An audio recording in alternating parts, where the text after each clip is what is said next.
Rabotai, welcome to another edition of our Wednesday night class.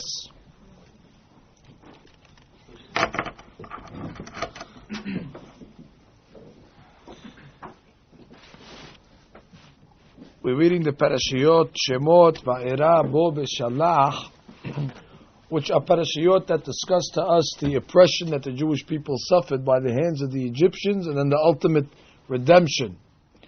But I think that there are tremendous amount of lessons, and there has to be a tremendous amount of ethics that we could learn, practical ethics, practical lessons that we can and must learn from that story of the bondage, because after all it was a preparation to Matan Torah.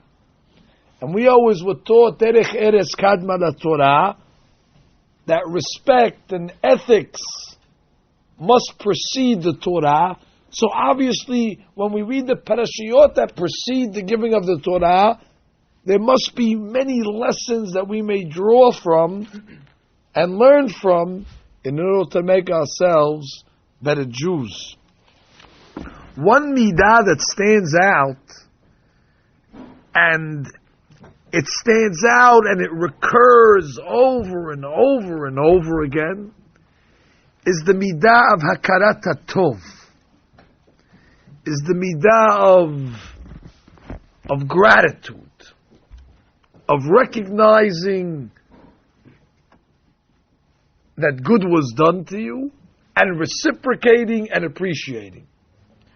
But it doesn't only repeat itself many times, as we'll see, but it's portrayed in the most extreme, exaggerated, far-fetched, to the limit, to the outer limits of Hakarat HaTov, to levels that you'd say it's not normal, doesn't make sense, it borders illogical how far this trait is carried. I'll give you the examples and then I make my conclusion, which is obvious. It's got to be that important that they're demanding from us fanaticism when it comes to such a trait like Hakarat HaTov. And we begin. Baruch atah Adonai Eloheinu melech haolam she'akol niyeh b'dvaro. Give gratitude to God first for this delicious cup of Coca-Cola. I know you appreciate that. Now, don't underestimate this Shehakol Niyeh B'Dvaro that we make in the beginning of these classes. I underestimated it because I'm just doing it because I'm thirsty and we have to make a beracha. I say it out loud so the people can answer Amen. I was in Montreal a few weeks ago and I was introduced to a lady. I said, I have to meet you, Rabbi. You changed my life. You turned my life around. I said, I don't do anything. I'm just coming here. I give classes. I read what's in the Chumash. I read what's in the books. She said, no, it wasn't with the classes. I said, I have to hear. I brought you back to religion and not with classes. This is mental empathy. How did I bring you back here? She says, I was listening to your tapes, but it wasn't the Torah that brought me back. No. What's your story? She says, I'm sitting down to the tape. I have a cup of water in front of me. She says, I haven't made a beracha in I don't know how many years. And I turn on the tape, and I'm about to sip the water, and I hear you on the tape. Baruch atah Hashem Elokeinu melech haolam she'akol niyeh b'dvaro. I said, wow, he knows. He knows. He's talking to me. What a musar. So I paused the tape. I said, the rabbi's telling me you have to make berachot. What are the odds? I said, of course, I'm glad you got my message. What kind of business is this not making berachot for all those years? But so you never know where people are going to get inspired from. You work for an hour giving musar, and then they come and tell you the best part of the tape was the Shehakol, Rabbi. Phenomenal. It was great. Highlight. So you never know where the inspiration is going to come from in a class. So you're getting it live here. You're hearing all the chances for people to get excited. The first example starts like this.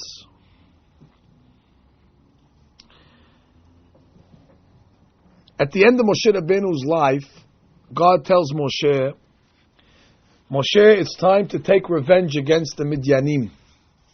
The Midyanim had caused great sorrow and death to the Jewish people. We lost 24,000 men in a plague due to the deception of the Midyanim, their ladies, their women. And therefore God tells Moshe Rabbeinu it's revenge time. Nekom nikmat b'nei Yisrael me'et Midyanim. And Moshe, you're going to handle it. It's a mitzvah. What does Moshe Rabbeinu do? Immediately he goes to Pinehas, the Kohen, and says, I have a job for you. You got to go fight Midyan, take a revenge. And all the rabbis ask, Moshe Rabbeinu's passing the buck?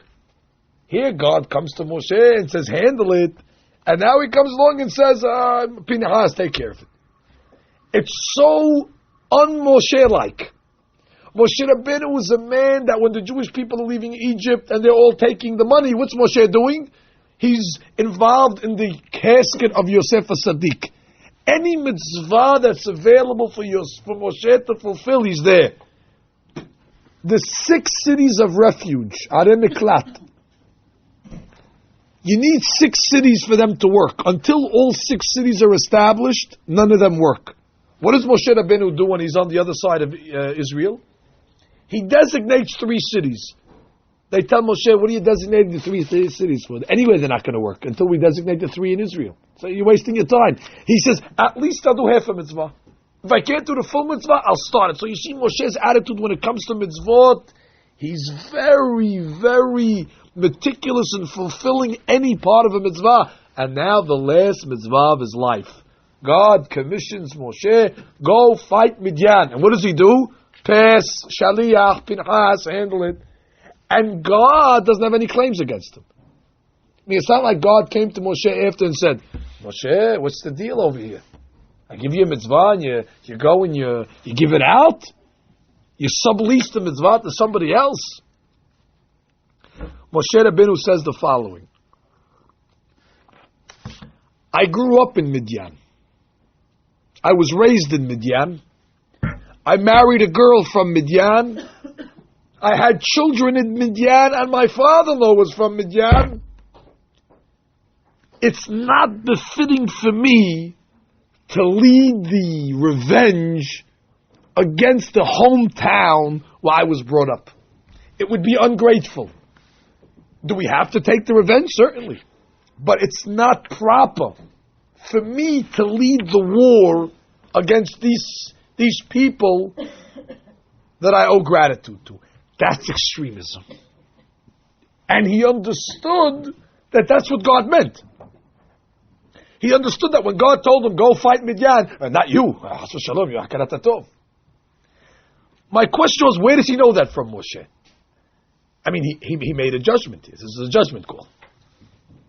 He's got to weigh it. Do I listen to God or do I give it to Pinehas? Is Hakarat HaTov strong or is the word of God strong?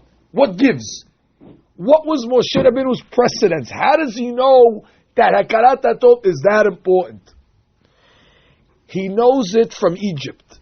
When God tells Moshe, tell your brother Aharon to hit the Nile to bring the plague of blood. Aharon hit the Nile? Why not Moshe? So she explains that it's not befitting of Moshe Rabbeinu, who was saved by the Nile when he was a baby. His mother put him in the basket and he flowed in the Nile. Now you're going to go hit the Nile? Not befitting. And therefore frogs also is done by Aharon. Why? Because you're going to have to hit the Nile. And Kinim is done by who? The lice? Aharon. Why? Because Kinim you had to hit the ground. And it's not befitting for Moshe to hit the ground. After all, the ground saved Moshe's life. When he had to bury the Egyptian and hide the evidence, the ground came to Moshe's rescue, saved him out. So now you can't hit. Now this is hard to understand. What's hard to understand is, first of all, look at the upside of this. You know, in every deal you have to look at the upside and the downside. The upside is endless. The Egyptians worshipped the Nile as a god. Now you're going to come and make the greatest Kiddush Hashem in history. You're going to tell Paro and 100 million other pagans that this Nile that you worship as God is nothing. There's only one God in the world, and the proof of the pudding is we're going to hit it and it's going to turn into blood to let everybody know that there's God in the world. Could there be a greater Kiddush Hashem than this? Could there be a greater sanctification of God's name than telling them, your God, the Nile, it's going to attack you with frogs. It's going to be the source of great anguish for you. Your ground is going to be like it's tremendous acknowledgement of the presence of God. That's the upside. What's the downside? So it's not the most gracious thing. I don't even understand why not. What are you doing to it? Sachakol, bottom line, I'm taking a stick, tick. What, you think the Nile gets offended? Well, you think when you hit the Nile says, oh, how dare you? Don't you know what I did for you? I mean, this is not a human being over here. So hit the Nile. What does the Nile care? And what does the ground care? I'm going to answer this question. But before we get to the logic of it, that's the facts. The facts were God did not want Moshe Rabbeinu to hit the Nile or hit the ground because of Hakarat HaTov. So when God tells Moshe, go fight Midian, he says, I know exactly what God means, by the way. We went through this already. The same God that doesn't want me to hit the Nile, Hakarat HaTov, certainly doesn't want me to go lead the army and take revenge against Midian, where I was raised. He means tell Pinehas. That's where he knows it from. As a matter of fact, Moshe Rabbeinu excelled in this trait. When God actually tells him at the beginning of his career, Moshe, go and redeem the Jewish people from Egypt. He gives him the contract to be the savior of all time. And what does Moshe Rabbeinu answer God? He answers God, I'm interested, but I have to go ask permission from my father-in-law first. I have to go ask Yitro. What does it say? If we could find the pasuk. Vayelech Moshe vayashov el yeter choteno. Vayomer lo elchana v'ashuva el achai asher b'Mitzrayim ve'er'eh ha'odam chayim. Vayomer Yitro le Moshe lech leshalom. He goes and asks him, I'm going to go, I'm going to see what's going on. What are you asking Yitro for? God told you to go. Go. You go to Yitro, I'm leaving, see you later. Yitro as if he's giving him permission. Okay, go. Because Moshe Rabbeinu is telling God, it wouldn't be gracious of me. It would be uncouth. It would be unright. Yitro provided for me. Yitro took care of me. I owe Yitro. It would not be befitting for me just to leave him and go without asking permission. That's Hakarat HaTov. But my most extreme example, and we're going to try to make sense to all this. I'm just showing you the trait in its purest form. Most extreme example is when Moshe gets to the well. Moshe's at the well and the daughters of Midian are in trouble. And Moshe Rabbeinu goes out and saves them. So they tell him, thank you. We appreciate it. So what does Moshe Rabbeinu answer? Don't thank me. Thank the Egyptian. Thank the Ish Mitzri. What Egyptian? So the Mefarshim explain, Moshe was saying, listen, I don't deserve all the credit. After all, the only reason why I'm here at the well in Midian is because I killed an Egyptian. If that Egyptian didn't die, I wouldn't have had to run over here. Therefore, you got to give thanks to the Egyptian. He had a hand in this. This is... And the rabbis give an example to a fellow that was bitten by a poisonous snake, and he had to run to the water to soak his leg in the water to save his life from the poison. And he gets to the water and he sees a kid drowning. So he jumps in and saves the kid. The kid says, thank you, thank you. He says, don't thank me, thank the snake. Thank the snake? What did the snake do? Well, if the snake didn't poison me... And that's extreme, Rabotai. It's to such an extent. You think the Egyptian had kavanah? You think the Egyptian said, let me die so I can do Moshe a favor? I guarantee you, when the Egyptian in Gehinnom saw that through his death it did a favor to Moshe, that was the biggest Gehinnom for the Egyptian. He burnt more because of that. And here Moshe Rabbeinu, it's the exact opposite of our nature. We're always looking for excuses why we don't have to say thank you. We're always looking for a reason why we don't owe him. He was doing it for himself. He didn't have me in mind. He was going anyway. I really didn't need it. I could have done without it. We're always looking for the angle why we don't have to say thank you. Why we don't have to show appreciation or gratitude. Moshe is going the other way. It's like he's making money on each person he can find who he owes something to. Oh, I got one. How about the Egyptian that died? Oh, that's a good one. Ish Mitzri Hitzilah. A phenomenal lesson over here.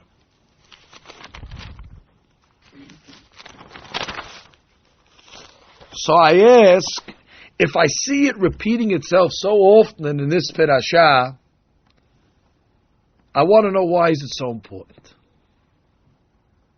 What's so important about saying thank you, of being gracious, of showing appreciation for things?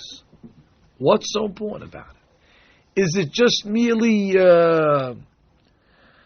etiquette?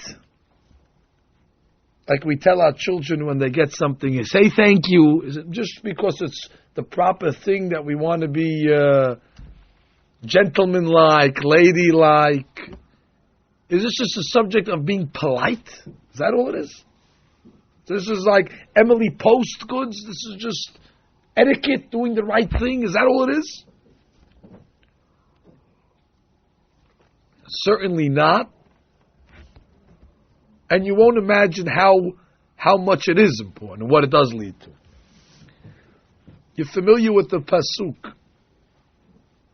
Vayakom melech hadash al Misraim asher lo yada et Yosef. A new king arose on Egypt who didn't know who Yosef was. Two opinions. Either it's the same old creep, and he just made himself as if he don't know Yosef, or it's a new creep that didn't know who Yosef was. Two opinions. It's the old guy or it's the new guy. But no matter how you learn, both of them definitely knew who Yosef was. Even if you tell me it's a new guy, you're going to tell me what? It was a new king elected in Egypt that never heard of Yosef? He never heard about the economy of Egypt toppling. He never heard of the Great Depression. He never heard of the famine. He never heard of the brilliant Yosef that saved the entire country. But he doesn't know Egyptian history. How do you get elected to become the king of Egypt if he doesn't know simple history? I mean, is it possible that a new president can be elected to the United States and you tell him, George Washington, I never heard of him. Who is he? Oh, it's a new president. He doesn't know everything. It's a new you have to know. This is civics. Everyone knows this.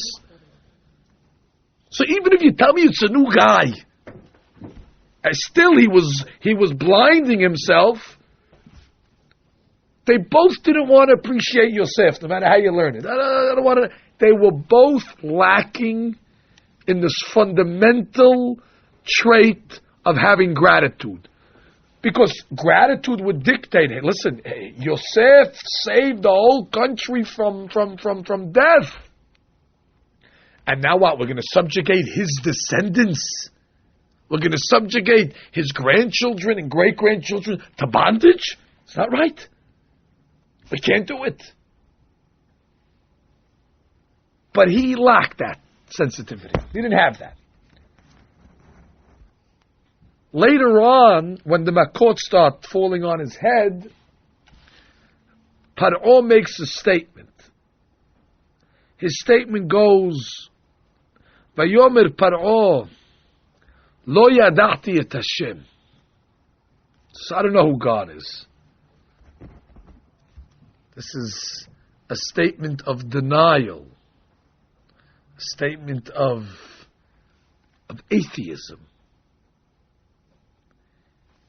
He refutes God. I never heard of him. You never heard of him. There's plagues on your head. You see your country falling apart. And what is Paro saying? I don't know. I don't know who he is. Lo yadati et Hashem. So the rabbis, in their keen perception, like doctors, that are trying to figure out where the patient went sick. They're trying to give a prognosis on what led to this breakdown of a man. So you know what they say? You know where it started from? You know where Paro's sacrilegious statements stemmed from? Didn't start there. It started Asher lo yada et Yosef. And it leads to lo yadati et Hashem. Because if you cannot have gratitude to people, it eventually leads to not having gratitude to God and to becoming a kofir. It's amazing insight. It's actually frightening. You're telling me that what? That if I don't know how to say thank you to somebody that did me a favor, I mean, my wife served me dinner. She puts it on the table in front of me, and I don't know how to say thank you, so the Hakamim are saying, wow, you are on the road to atheism. I never looked at it that bad. And my wife never looked at it that bad. I mean, she looked at it as bad, but I mean, ad kedekach, to such an extreme, yeah. It starts off where it's a blatant favor somebody did for you, and you deny it. No, say thank you, come on. Excuses, she had to do it for me. We have a ketubah, it's part of it. What do you mean? She's doing it anyway. I mean, she has to eat also. She's not going to starve. She cooked for herself also. She cooked for me. So she made extra as well. So excuses. See, we're the opposite. We always look for an angle that we don't have to say thank you. So now be careful. If you're that prototype, know where it leads to. Because God has done you a lot of favors, and He continues to do you favors. And if you don't know how to show gratitude to the things that are obvious in front of your face, one day you'll come along and say, well, it's God. Well, God didn't do anything for me. I don't have anything. And the whole reason why we do mitzvot and keep away from averot is because it's the least we can do to God. I mean, after all, what He does for us, so you got to pay back a little. But if you don't understand that you have to pay back, so all mitzvot become worthless, averot become the norm. I mean, so this trait over here is, if you have it, it can lead to a path to get close to God, and if you're deficient in it, it can lead to destruction, spiritual destruction. As a matter of fact, the Nevi'im give us a stunning proof to this. The Nevi'im in the book of Shemuel tells us of the demise of Shemuel HaNavi. When he passed away, it says all the Jewish people gathered and they came and they eulogized him. And then the next pasuk writes that there was a fellow in the city, he was in Ma'on, and he has his business in Carmel, and he's a well-to-do guy, he has sheep and he has livestock, cattle, and the guy's name is Naval. Naval HaKarmi.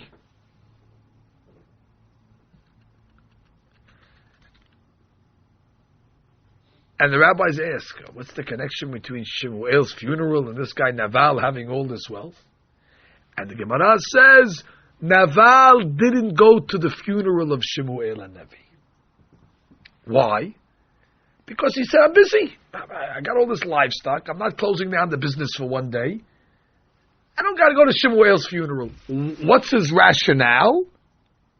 Well, we don't know exactly what he's thinking, but we can assume that it's something like, what did Shemuel do for me anyway? Yeah, he's a great leader, but I didn't know him personally. It's not like I've had dealings with him. Great rabbi of Israel, okay, so he was a good speaker, he gave classes, he was a prophet. I mean, it's not like I knew him, I was intimate with him, okay. And anyway, there'll be so many people at his funeral, one person is not going to make a difference. Again, he probably had a whole list of excuses why he's not obligated to go pay last respects to a man that dedicated his whole life to Am Yisrael, who dedicated every ounce of strength in his body to protect Am Yisrael, to pray for Am Yisrael, and he traveled from city to city to teach Am Yisrael. But he says, not for me. So now we have Naval on the monitor. We're monitoring him now. Because now he's on the road. Already the bacteria is forming in his character. And if he doesn't fix it, it's going to lead to spiritual destruction. Well, the Navi continues. The servants of David do Naval some favors. They then ask for reciprocation. Please, can we have some food? David's in need. And Naval says, take a walk. You're not getting anything, I'm not interested. You didn't do me any favors. So now it's becoming a little more evident. It starts off, he doesn't go to a funeral. And now already, blatantly, he's not paying back people that did him a favor. So the guy is really an ingrate. And what's the end of Naval? David HaMelech surmises it in Tehillim when he says, Amar Naval belibo en Elohim. Naval says at the end, there is no God. And where does that start? From not going to the funeral of Shemuel. But when the midah is left uncontrolled, it leads to denying Hashem. That's how serious the trait is.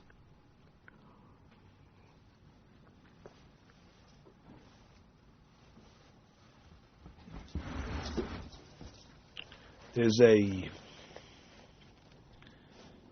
phenomenal Hidush we said over. It's worth it to repeat it again at this point, to show you Hakarat HaTov, how important it is and what it can lead to. You remember when Yaakov Abinu, he comes back from the fight with Esav, and he gets to a place and he builds sukkot for his sheep. He builds huts for his sheep. The Torah says, and he calls the place Sukkot. Why does he call the place Sukkot? After the huts that he built for the sheep. And all the rabbis are baffled. I mean, such an insignificant event. I'm sure he did a lot of things in that place. But that's what you named the place after? A guy went to a place and he walked his dog. So he called the place Dog Walk. I mean, doesn't matter. That's how you feel. Okay, you walked the dog. That's how you did it. But that's not the whole essence of the place. Why does that become the name? He parked his car. He called the place Parked Car. I mean, you do that. It's not a major event. So he built some huts for his sheep. So the Order HaMakadosh says amazing. Order HaMakadosh says this was a great innovation. Because Yaakov Abinu was the first one to build protection for his livestock. Till then, nobody did it. Till then, what's the attitude? They're sheep. You want to build protection, you build a house for your children, for yourself. I have to go start building shelter for sheep now. After all, they're only sheep. But Yaakov Abinu had an attitude that, listen, I receive my sustenance from these sheep. These sheep are the source of my parnasah. Therefore, I have to give hakarat hatov to the sheep. Therefore, they deserve some protection. Therefore, I build a So that Sukkot was not an incidental. Now that building of the Sukkot was not like a small side point. That was a great lesson. Yaakov Abinu was saying, Hakarat Tov goes so far that you even have to show it to the sheep. Do you think the sheep know? What do you think the sheep, after he builds the huts, kavod, we feel good. Skil mitzvot Yaakov, we appreciate it. You think the sheep know the difference between if they're in a sukkah, if they're not in a sukkah? That goes back to the original question. You think the ground knows? When Moshe doesn't hit it, you think the Nile cares? The explanation is Hakarat Tov is not for the sheep, and it's not for the ground, and it's not for the water. It's for you. It's for the person. Because you want to keep heightened sensitivity to Hakarat Tov at all times. So therefore you don't want to dull the sense. Because you know what it could lead to. If a person has a blunt sense of Hakarat Tov, he's a kafui tov, it can lead to denial of God. So you want to be extreme. Not because the Nile cares, but because you want to create that feeling. I owe it to the Nile. I owe it to the ground. I owe it to the sheep. It's for what it does to you. So you'll come to say, I owe it to God. I owe it to God. It's to keep you alert. It's to keep you on your toes. You're right, the sheep don't care. The Nile don't care. The ground doesn't know the difference. Inanimate. It's what it does for you. But listen to the story. The story continues. So he names the place Sukkot, as if he names the place thank you. The place is called gratitude. You can imagine the lesson that was imparted to his children when they saw that. It's a great lesson in Chinuch over here. I mean, obviously the Shevatim saw their father's hashkafa, their father's attitude on life here. And then you have the story when Yaakov tells Yosef to go see the brothers. You remember that story? That was the story that led Yosef to be with the brothers alone in the field, and then the rest we know. But look at this pasuk over here. It's amazing. Vayomer lo, Yaakov tells Yosef, Lech na re'eh et shelom achecha. Go see the welfare of your brothers. Ve'et shelom hason. And go see the welfare of the flock. Very strange. Yaakov Abinu, go give regards to the boys, and regards to the sheep, to the kelb, to the hamor, regards to the sheep, welfare of the sheep. What kind of business is this? What's Yaakov telling Yosef? Yaakov's giving a lesson to Yosef. Again, we're shepherds. The sheep is the source of our livelihood. We get parnasah from the sheep.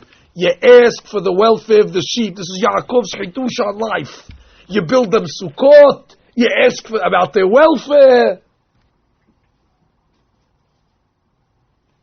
Did Yosef understand this message? 1000% he did. The proof? When he's in Egypt and now he's being seduced by the wife of Potiphar. The wife of Potiphar is trying to entrap Yosef to make an avirah. Yosef does not succumb to his desires, and it says, what stopped him? So the Gemara says he saw demut diyukno shel abiv. He saw the image of his father. He saw the image of Yaakov Abinu, and that stopped him.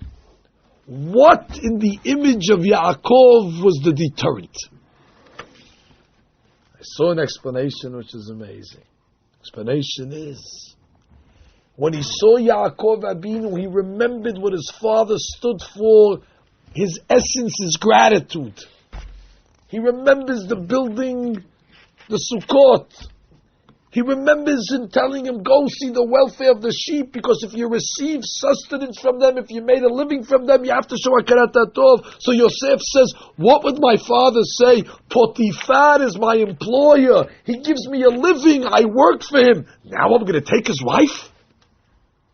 How can I do that? If my father has hakarat tov to sheep because they provide a living for him, I'm going to now take my employer's wife. That's the worst thing I can do. So the chinuk of hakarat tov of Yaakov Abinu ultimately saved his son. So you see, there's a definite connection. How hakarat tov flows over into our religious life.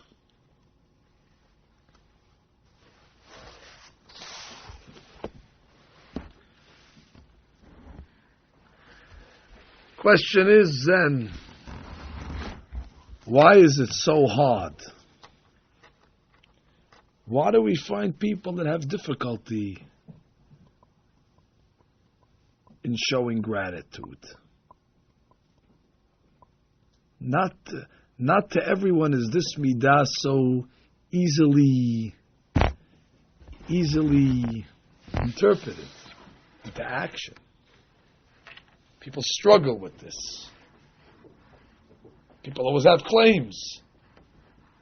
The children don't say thank you enough. Spouses have claims against each other. They never show gratitude. Why do we always hear these claims? That there's not enough appreciation in the world over here. What's the problem? It's so important. We know what it leads to. Why is it so hard? The explanation is, in one or two words, is because it's shameful. Saying thank you is an admission of dependency. I needed you for something. And nobody wants to be dependent on somebody else. Because we have an ego, because we have pride, because we don't want to be recipients, because nobody wants to be on the side of taking. We want to be givers. We want to be like God. After all, we have a soul. Chelek Elokam Mima'al. We have a chelek of God in us, and God is the ultimate giver. God never takes anything, and we want to be like God. We have that loftiness in us, that high spirituality of being givers. So to say thank you and show appreciation to somebody is an admission of weakness on our part. That we needed you, and it's embarrassing, and it's a blow to our pride. That's why it's so hard. This trait of dependency is so shameful that there's a wild Yerushalmi. Explain it to you. The Yerushalmi is talking about trees. Listen to a story. It's actually a halakha. I won't confuse you with the halakha, but I'll give you the story of the Yerushalmi. Mind-boggling. The Yerushalmi is talking about a tree that you took the branches that were coming out of this tree and you replanted them back into the ground. So you have a tree that's standing in the ground, that has its roots, and you replanted it, part of that tree, it's still attached to the mother tree. Interesting, Hadush. And what's the purpose of it? You want the new branch to take its own roots, and eventually it'll start to produce its own fruit, and it becomes independent. So the question of the Gemara is, how do you know when the new tree becomes independent from the mother? How do you know it's stopped receiving food from the mother tree and now it's receiving food from its own roots? So the Gemara says, we'll give you the hadush. You don't have to go into the tree, you don't have to go underneath the ground, you don't need a telescope, you don't need x-ray machines, we'll tell you exactly how. So long as the leaves of the new tree are facing away from the mother tree, you know it's taking. But once the leaves turn around and face the mother tree, now you know it's independent. What's the pshat? Because when it's taking, it can't look in the face. It can't look, so it's embarrassed. So the leaves are turned away. Now you know it's receiving. But once it's on its own, it turns to the mother tree, looks it right in the face. What are you? Who are you? I don't owe you nothing. Die. I don't need you anymore. I have my own money. You didn't do anything for me. Can look it in the face.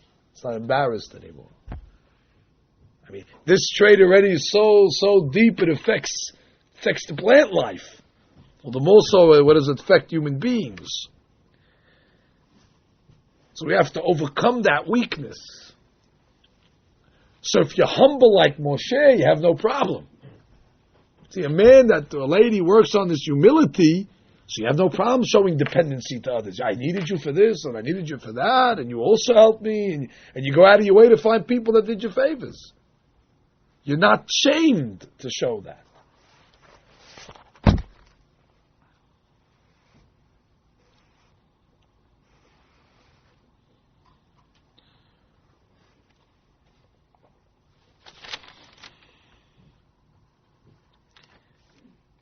We have a law that's written in Gemara Berachot. The Gemara is discussing the laws of employees of praying on the job. You have a worker, it's lunchtime, the Gemara says, listen, you don't have to make all the berachot. Forget about all the berachot that you have to make before the bread. Pass on the hamotzi. No hamotzi for the worker. Just eat the bread without a beracha. And when it comes to birkat hamazon, the worker is given a certain leniency to make an abridged birkat hamazon.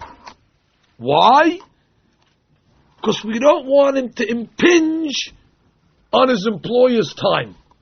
We're paying you to work, not to make birkat hamazon now. You want to make birkat hamazon? Go to the kollel and make birkat hamazon. Join the kollel. You want to pick apples? You're an apple picker. Make birkat hamazon on your own time. But you got to make birkat hamazon. So make the quick version. Not on my time. Bitun melacha. Very strict laws over here. And how long does birkat hamazon take? How long does hamotzi take? What are you talking about? 3 seconds, 4 seconds? And some of us can make birkat hamazon in a nanosecond. I mean, so now you're worrying about such a small amount of time, and you see the Gemara saying, "But you work, you're a worker. You can't take from the time of the employer, even if it's for God." So we got the rule good now, and then we open up Mishnayot Bikurim, and we see the opposite. The law says in Bikurim, when the pilgrims used to come up to Yerushalayim with their baskets of Bikurim, their first fruits, they have a farmer. He finally got a product out of his field, first fruits. He put them in a basket. He brings them up to Yerushalayim to give them to God. And there was like a parade. It says when they get close to Yerushalayim, all the storekeepers would come out, and all the workers would come out and greet the pilgrims of Bikurim. What happened to impinging on the employer's time? A second ago you tell me you can't make a motzi. Now you're telling me, go bring your flutes out, go start dancing, tikkatei parade, beruchim habaim, bikurim, hey ho. What happened? For this for the parade you could stop.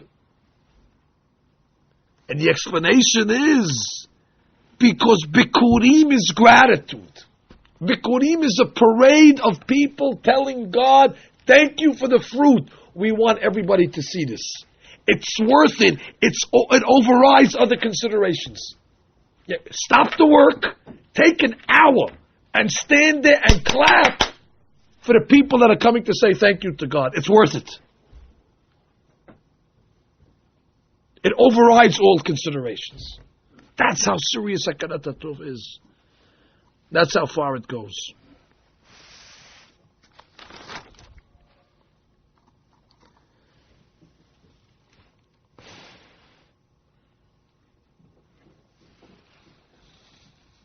The Gemara writes, Barmenan, we talk this in theory, God forbid in actuality, but we must give an explanation to this statement. The statement says, En ishto shel adam meta, ela im ken mevakshim mimenu mamon, ve'en lo. But when a person's wife passes away, Rahman l'Silan, if people ask him for money and he doesn't give them, what are we talking? So the Gemara explains we're referring to a person that owes a debt. He borrowed money. And now when the creditors come along and ask him for the money, he says, sorry, I don't have it. I can't pay you back. So the Gemara says, because of this, a person's wife dies. Now you have to understand what this means. Of course, if a person's wife dies, she's dying because of her own story. But the Gemara is looking, it's a punishment to the husband also. I mean, she's dying because of her situation, obviously. She has her own bill with God. But it's affecting the husband. So the Gemara wants to know, what did the husband do to deserve to lose his wife? I mean, the judgment of God affects everybody. So they're looking at it from the husband's angle. What is his sin in this? So you know what the Gemara says? It happens because when somebody owes money, and they come to collect, and he says, I don't have it. So Rav Chaim Shmulevitz, what's the pshat over here? What's the connection? So Rav Chaim Shmulevitz says, a person that owes money and says, I can't pay, I don't have it, he lacks in hakarat hatov. Guy did you a favor. Guy did you a favor. You have to do anything in your life to pay back. Because if you understood what it means, recognizing the good that people did for you, you'd find a way. Where there's a will, there's a way, he says. If you understood the pressing issue of showing a salutation to somebody that did a favor for you, your answer is, I don't have it. I can't pay you back. That's not the answer. That shows you're ungrateful. Because if you knew what it means, you'd make it happen. You'd find a way. When you need to find the money, you could find it. But to you, big deal. So I burnt him. So I say they didn't pay him back. So what? Big deal. So today I burnt him. Tomorrow I'll burn somebody else. It doesn't matter. So you're a kafui tov. So Rav Chaim Shmulevitz says, one of the biggest people you owe in your life is your spouse.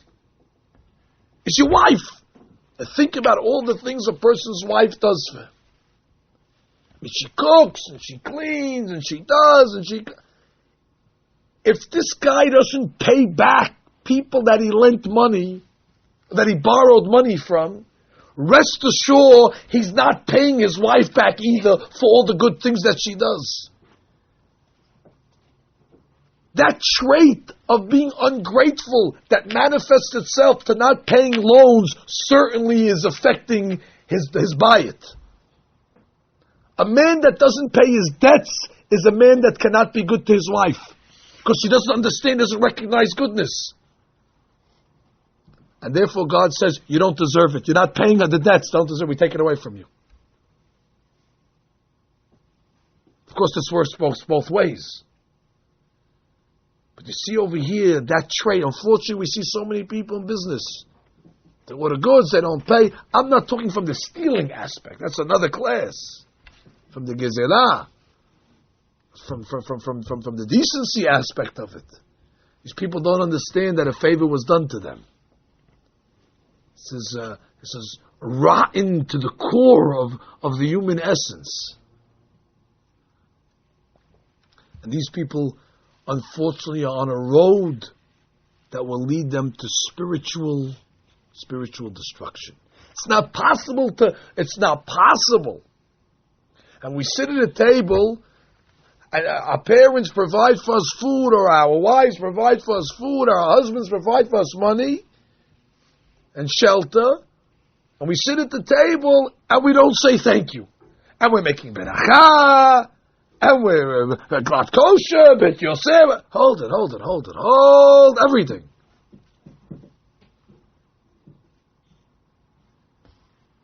You are coming along with lip service to God, who you can't see, who it's all emunah. Here you see it in front of you. Somebody did you a favor, and you can't say thank you. Who are you fooling? It's hard to call ourselves even religious people if we cannot master this trait. We have to be extremists when it comes to Hakarat HaTov. I said once, when it comes to berachot, we have a rule. Safek berachot nahakel. When it comes to berachot, if you don't know, did I make the beracha? Did I make the beracha? Should I make the beracha? Better don't make the beracha. We don't want you to say God's name in vain. Thank you is not God's name. If you're in doubt whether you're supposed to show gratitude or not, say thank you. Safek, thank you, lechumrah. You say it. Give it. Don't worry about it. It's not a beracha lebatala. It can't hurt you.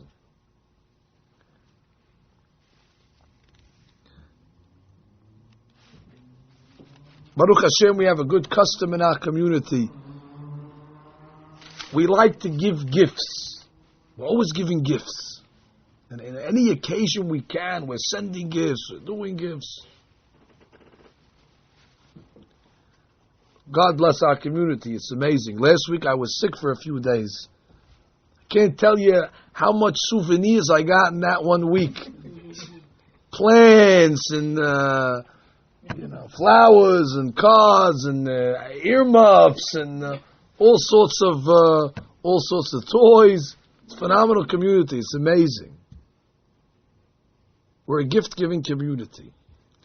But what I noticed is, especially people get married or they have a baby where they're getting a lot amount of gifts, the attitude of the receivers a lot of times is the thank yous.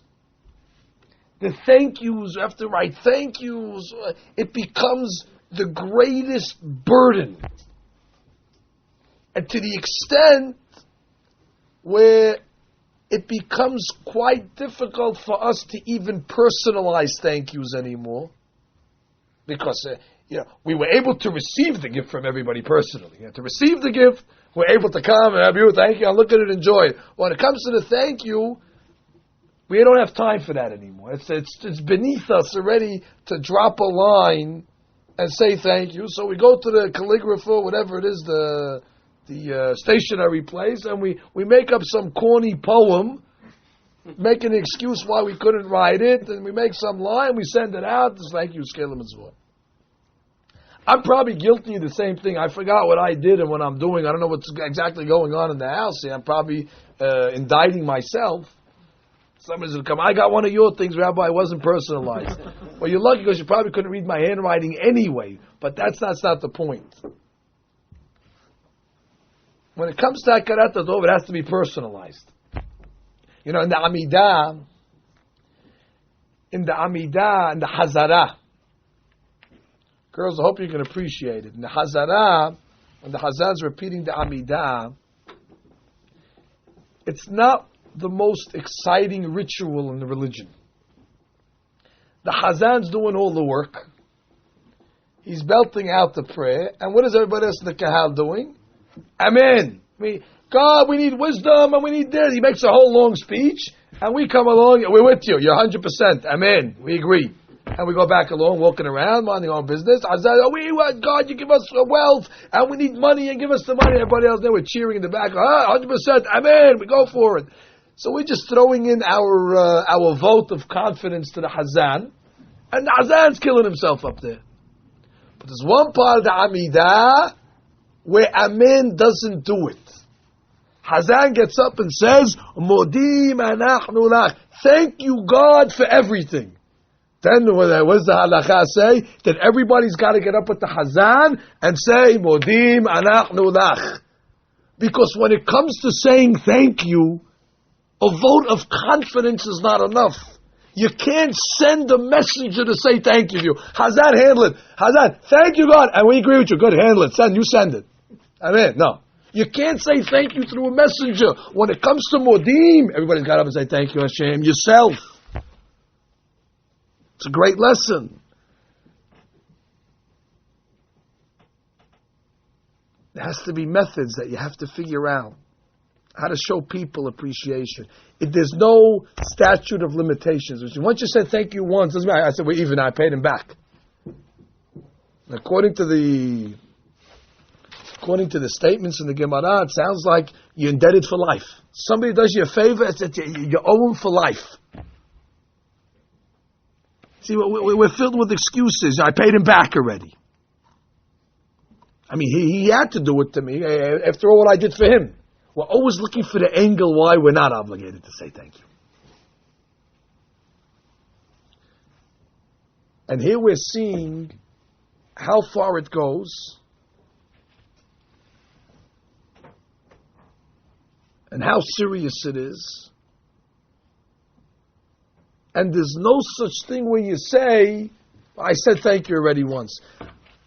The real way to do it is you're probably supposed to go to the person the first time and show appreciation, but I think it's the second time that makes it personal.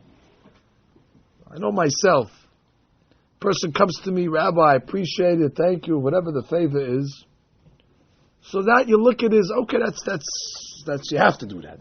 That's the obligation.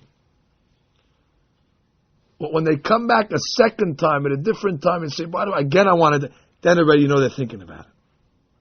Then you walk away and say, "He's appreciative." Learn how to say thank you twice, but not in a row. Not Steinbeck Targum. Thank you. The next day, that's how you show appreciation. I was always wondering. This bothered me also on this topic.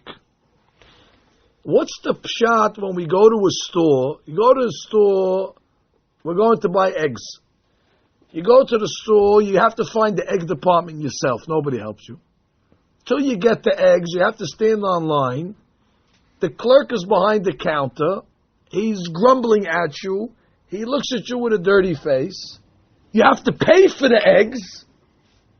And what do you do after you pay for the eggs and the clerk gives you the eggs? Thank you. Thank you. I appreciate it. Thank you. What did you thank you? Thank you for what? What did you do for me? You did nothing for me. I got the eggs. I paid for it. You didn't do me any hassle. But everybody has a very easy time telling the clerk in the store, thank you. But when it comes to your wife or your husband giving you allowance, no thank you over there. Oh, but the guy in the store who you paid for it, he's giving you money. No, that's what I'm doing. He has to give me money. What do you mean? I have to thank him for something that he signed to himself and the ketubah obligated to do? Why is it easier to tell the clerk thank you than our spouses or our parents thank you? It's more than that you don't mean it. It's because it doesn't mean anything. It's more than that because it doesn't mean anything. That thank you is a sketch in its essence. There's no reason why you have to tell the guy thank you. So that's just like you're being overly nice where you know it's a joke. Instead of telling the guy jump in the lake, so it's nicer to tell the guy to be cordial. Oh, I appreciate it. Thank you very much. Thank you. Have a good day. You don't mean it. You don't care. He knows you don't mean thank you and you don't mean that. So this is an easy one because you don't feel obligated to this guy. So of course, if you don't feel obligated, you can tell thank you all day long. But when it counts, that's when it's hard. When somebody does you a real favor, that's when the shame sets in. Now I owe him thank you. Now it's much more difficult. Now we have to overcome that. Our spouses are not worse than the clerk in the store. Our parents are not worse than the clerk in the store. Our rabbis are not worse than the clerk in the store. I mean, think about what we owe our rabbis. I mean, they're providing with us eternity. They're providing with us olam haba. The Gemara says the The obligation of Hakarat HaTov to a rabbi is even greater than to parents. Because parents bring you into this world, but the rabbi brings you to the eternal world. And you know how extreme we are when it comes to respecting parents. You heard our talk on Kibud Ab Va'em, how far that goes in with our obligation. So you can imagine if there can be a level after that. That's where the Kibud and that's where the gratitude of Hachamim begin.